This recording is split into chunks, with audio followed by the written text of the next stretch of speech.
संजय जी, ये आपके ग्राम पंचायत में 101 रुपए का पुरस्कार मृत्युंजय जी जलखोर से आप यहाँ जो है कार्यरत है, जो है आपके ग्राम पंचायत में पूरी पार्टी से बहुत बहुत आपके जो आशीर्वाद धन्यवाद बा। हवन का बोला आशीर्वाद धन्यवाद जनता के लेकिन ये रुपया पैसा को माने ना रखला जो है प्रेम से बढ़कर कुछ नहीं है। प्रेम जगत में सार है, कहने का मतलब सारांश है उसका, जो प्रेम ही सब कुछ है। चला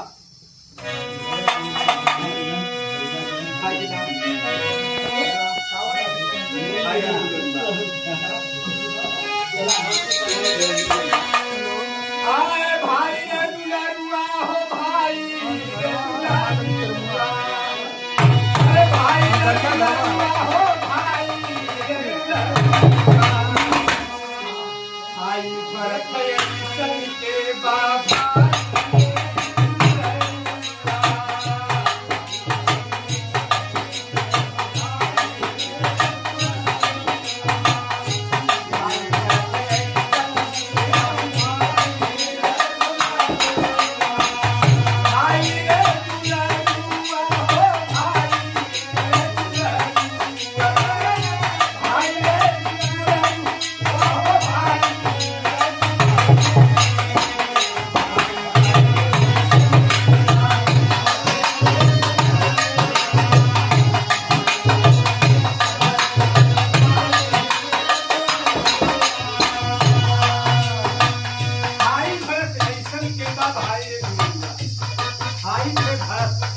जिन्होंने राजगद्दी त्याग दिए बाबू 14 वर्ष तक नंदी ग्राम जाकर के जो है खड़ाऊ का पूजा की।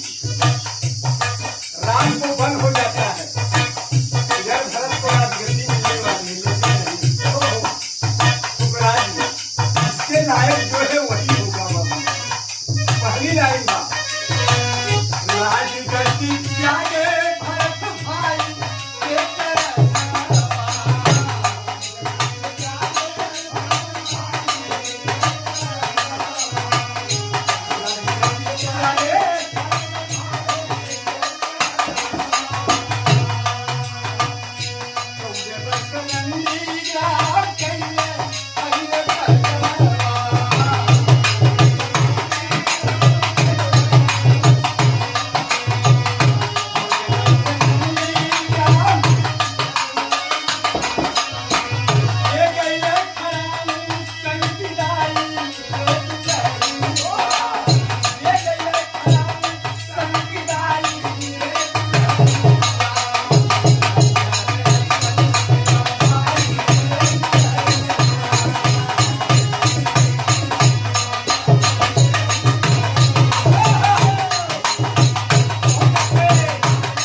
कम से कम फोन लगाओ तो लगाओ, जो न उतर फोन नहीं लगे।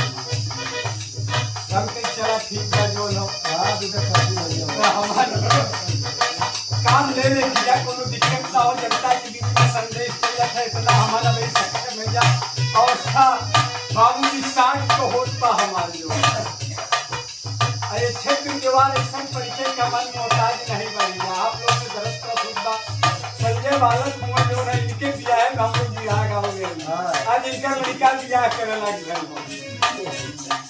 जहनिया ब्लॉक के अंतर्गत एक गाँव जो ना गंगा के कछार बा हरदन जुड़ा बार संजय बाबू ऐसा कोनो बिया बरात पैदा की जो परिवार के नाम घर वाह जले की नहीं तो रुपये सब कुछ नहीं है, प्रेम व्यवहार है सब।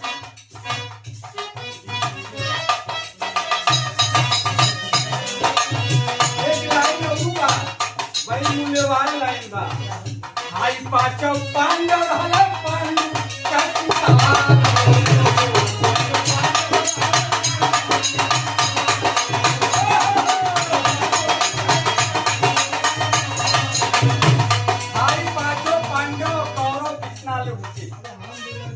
करोड़ों में हजारों में थे वो जो है।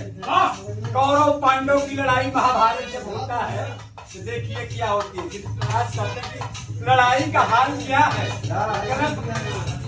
बाबूजी लड़ाई हमारे पक्ष में है, अरे कैसे हम देखी कि लड़ाई पक्ष में देखा नहीं क्या करिए, अंधा हो गए हो नहीं तो आज यहाँ खड़ा हम लड़ाई करके दिखाए थे सोच के जो लोग पाँच के पाछे पड़ा तुरा लोग रोज एक दूजा देखा की लड़ाई हमारे पक्ष में है। देखिए आई पांचों पांडव रहले पांडु के कुमार हो गया कुंवर कन्हैया जे कर रहले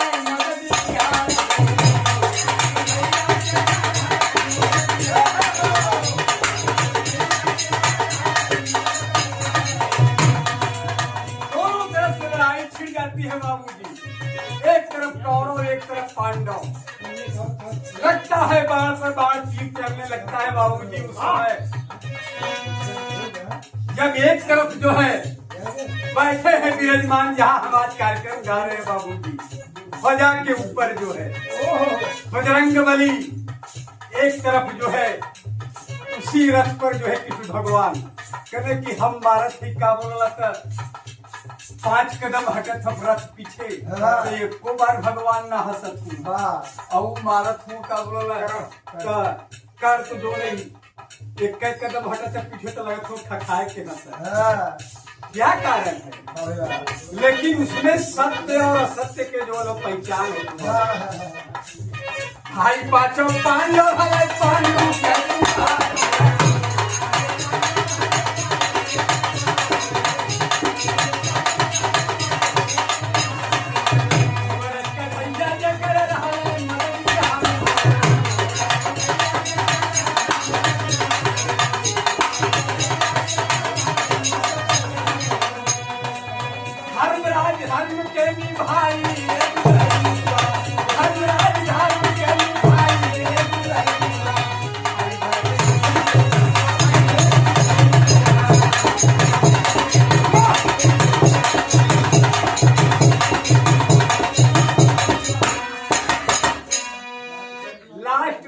गाना का सारा सही में मिल जाएगा कि वही दिन भाई के होला ख्याल हो, वही दिन भाई के होला ख्याल हो, जौने दिन दुश्मन दुआरे ठोके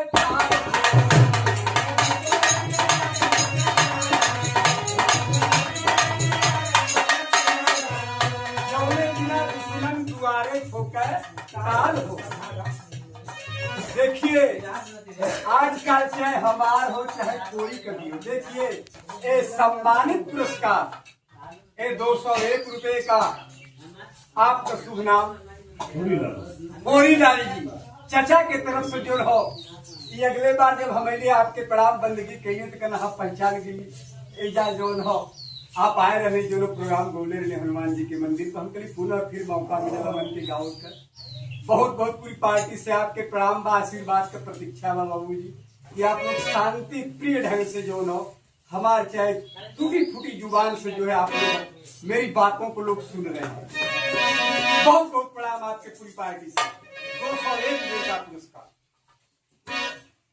वही दिन भाई के होला ख्याल और जौने दिन दुश्मन दुआरे मारी लेकिन लाइन का बा अरे भाई बिन बाह के पुजारी रे दुलरुआ, अरे भाई बिन बाह के पुजारी रे दुलरुआ, भाई भरत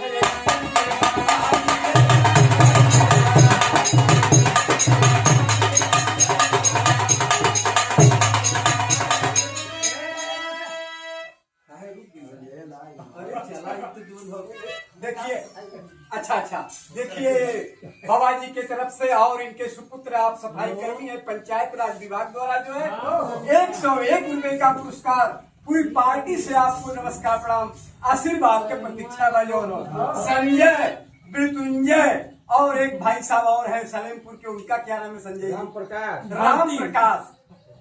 सब में क्या राशि है आपका शुभ नाम?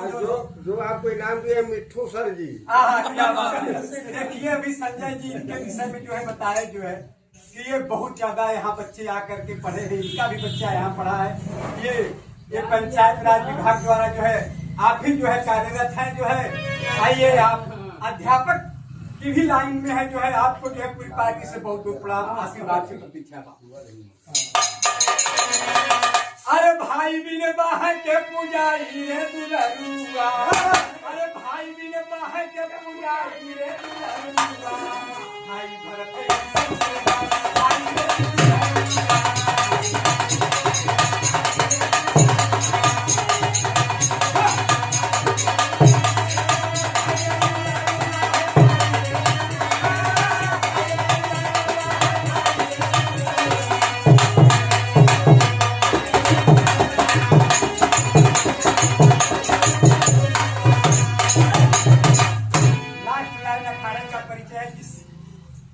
जिस अखाड़े से हम संबंधित है वो पारिवारिक अखाड़ा मेरा है जो है बाबूजी कि परम पिता परमेश्वर पद तू गैलेश्वर विधान हो राम सकल काशी में जपल सीताराम।